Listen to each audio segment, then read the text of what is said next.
I invoke my right against self-incrimination po, ma'am. Sorry po. States that no person shall be compelled to be a witness against himself.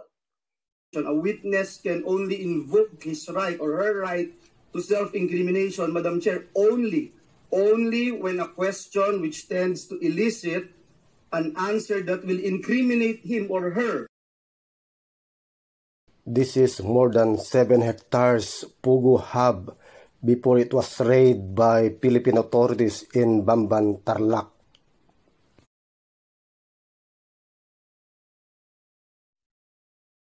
What is the Philippine Offshore Gaming Operation or POGO, and what was the purpose in our country? What is Republic Act 9160 or the Anti-Money Laundering Council or AMLAC of 2001? Alice Go used to say, I invoke my right to self-incrimination in Senate and Congress inquiries. How to determine if a statement is incriminatory or not? Magandang araw po mga kapatid, mga kabagis, mga subscribers ng YouTube. Welcome to my vlog and to our episode, Alamin ang Karapatan Mo, Issues and Commentaries. Sa mga bago pa lamang sa aking channel, subscribe, like, and comment. Charlie Pinto from Bigan City, Ilocos Sur. Salamat po, Agyamanak. Today, we have a very important topic, a controversial national issues in the Philippines and around the world. What did POGO stand for? This is Philippine Offshore Gaming Operator, a designation given to Philippine-based online gambling services like PogoJo, a video game that features free online games. POGO have spawned across country, both licensed and illicit, employing tens of thousands of Chinese and foreign nationals like Taiwanese, Vietnamese, Cambodians, Koreans, and Africans. But Philippine President Ferdinand Bongbong Marcos Jr. announced a total shutdown of POGO. Before this shutdown, these online gambling firms and caters to customers outside the Philippines. To operate legally, they must be licensed by the PAGCOR or the Philippine Amusement and Gaming Corporation. What was the purpose of POGO in the Philippines? POGO licenses are mainly issued by PAGCOR to generate revenues for the government's socio-economic and national development programs and help promote tourism. Your Honor, lumaki po ako sa farm. Lumaki po ako na ako po mag-isa. Alam niyo mga ka-YouTube, napakayaman nitong si Alice Go or Go Hopping in real name. Super bilyonaryo ito. Isa lamang siyang hamak na farming owner at embroidery owner nagkamal ng bilyong piso. In the news report, nearly 5 billion pesos in cash and check were deposited in the personal bank accounts of dismissed Bamban Mayor Alice Go and two of her companies from 2018 to 2024. Senator Sherwin Gatchalian confronted Alice Go or Go Hopping with bank records and financial documents that Alice Go was an active participant in the establishment of the POGO Hub in Bamban, Tarlac that was raided by authorities several months ago. The disgraced Go and her business associates had also contracted by a fly-by-night Chinese construction company to build the 36 multi-story building on the 7.9 hectares land owned by Baupo Land Development Incorporated, which Go or Go Hopping formerly headed as its president. Alice Go is now facing several criminal charges, including qualified human trafficking. Unbailable po yun. Unbailable po ang qualified human trafficking and money laundering. 87 counts yun, money laundering, involving about 7 billion pesos used for Pogo. If Alice Go has proven guilty by court, the combined prison term could be from 609 years to 1,218 years in prison. Kala nyo ba yan, mga ka-YouTube? 609 years ang pinakamababang paglikom ng taong pagkakabilang ko nitong si dismissed Bamban Mayor Alice Go. Hanggang 1,200 years kung ito'y mapapatunayan sa kanyang makasalanan sa ating gobyernong Pilipinas, according to an official of Anti-Money Laundering Council or AMLAC. Whether you're in the country or not, pwedeng guilty kayo sa human trafficking. Simpleng tanong kung tinawagan nyo nga ba si Miss Kath. Tinawagan nyo ba si Miss Kath? I invoke my rights po. Nakaraan po na Senate hearing. Kaya po, lahat na lang po naging sagot ko po is I don't know, hindi ko po alam. Dahil ayaw ko po madamay pa po ang ibang tao. Kaya lahat po na natanong nyo po sa akin, puro naging I don't know po ang sagot ko po. Dahil ayaw ko po madamay po sila at pribadong tao po yung mga ibang tao po na babanggit, ayaw ko po sila madamay po dito. As of vlogging time, my dear YouTubers, dismissed Mayor Go Wapping or Alice Go pleaded not guilty to charges of qualified human trafficking before the Pasig Regional Trial Court in Pasig City in connection with her alleged involvement with a leasing company which is Pogo. At ayon sa balita, naghihirap ngayon sa bilangguan sa Pasig City Jail, female detention cell, si Alice Go, na wala siyang matulugang magandang kama, wala man lang foam, naranasan din niyang na humiga sa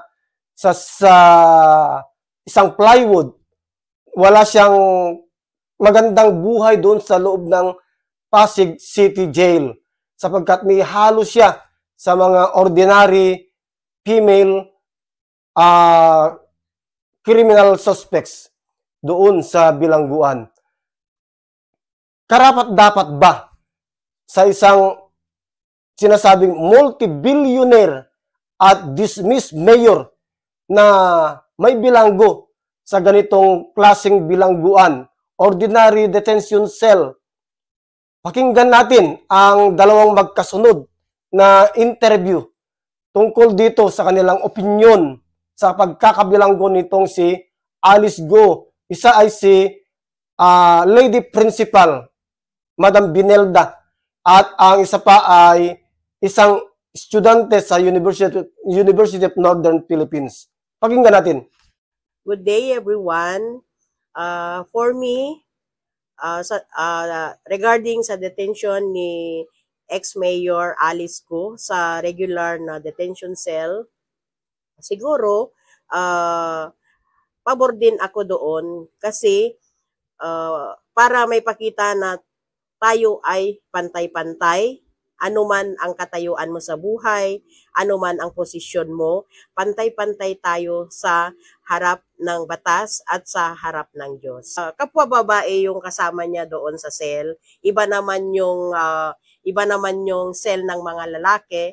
Pwede rin siguro para alam natin lahat na kung tayo ay dumadaan sa mga ganyang sitwasyon, kailangang tanggapin natin kung ano man yung kasi sa bawat paglabag na nagawa natin ay may karampatang parusa. Kung ano man yung desisyon ng korte o desisyon ng batas para sa atin, siguro okay lang na ganun ang mangyari para may pakita sa buong mundo na dito sa Pilipinas ay pantay-pantay ang trato ng mga tao na nagkasala. Diana May Ramos, sir, from BS Green, 3 Delta. Pabor po ako pabor po ako dun, sir, kasi dapat yung justice natin sa bansa is pantay-pantay. Kaya nararapat lamang na dapat makulong siya sa same rin na facility kung saan din kinukulong, yung parang walang special treatment, sir. Salamat. We don't blame Alice Go and other resource person or witnesses in an inquiry if they used to defend themselves, self-incrimination, praise, or words, because that's their right. What is the right to invoke self-incrimination? This is the right against self-incrimination is found in Article 3, Section 17 of the 1987 Philippine Constitution, which states that no person shall be compelled to be a witness against himself. Of course, it is unnatural for a person to incriminate himself, and therefore, the Constitution guarantees that no person can be compelled to admit to the commission of a crime or an offense, nor to render testimony that provides evidence against himself. We'll watch this. Going to invoke or raise a point of order, but may I invoke Section 19 of our Senate rules, which states the privilege against self-incrimination. A witness can only invoke his right or her right to self-incrimination, Madam Chair, only when a question which tends to elicit an answer that will incriminate him or her is propounded to her. However, Madam Chair, the witness or the resource person may offer to answer any question in an executive session. So I would just like to invoke that, Madam Chair, because the chairperson already stated that it will not in any way incriminate her, Madam Chair. Just to put that on record. Sa court administrator versus you. Quote, the right to self-incrimination does not prohibit legitimate inquiry in non-criminal matters. So yung tanong na, sino ka ba? Ikaw ba si Go Martin? Hindi yan criminal matter. Hindi yan bagay na isite kaugnay ng mga kaso. Identity questions are within the purview of the committee.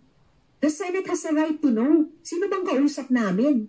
Yun talagang totoong akala namin. Madam Chair, ako po si Alice Go. Well, napatunayan na po namin na hindi kayo si Alice Go. Kayo ay totoong si Go Huaping. Hindi lang ang komite ang umabot sa ganyang conclusion, ang NBI mismo at ang isa pang ahensya. If you insist not to answer kung kayo si Go Huaping, I think I cannot answer. I invoke my right against self-incrimination since may pending case po sa akin about the citizenship. About the citizenship. But would you agree with me if I would say, kamukha mo yung nasa picture? Ma'am, I will not confirm po. Let us proceed to the third picture.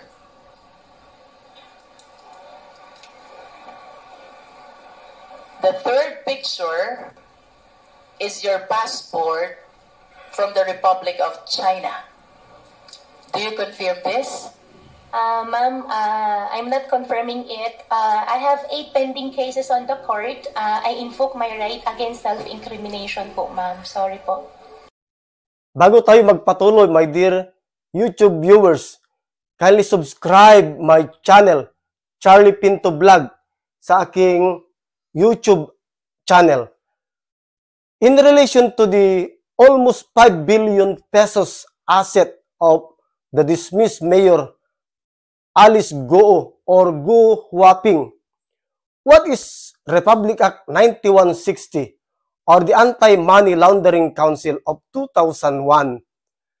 This is a law that criminalizes money laundering activities and establishes the AMLAC as the Financial Intelligence Unit. For example, a large deposit of cash into an account could prompt a bank to ask the depositor to verify the source of the money. Yan lamang po ang topic natin ngayon about POGO and the Anti-Money Laundering Council. At ayon sa aking bubuhit, walang nang-api kung walang nagpapaapi. Agdiusak tagina, agyamanak, bye-bye!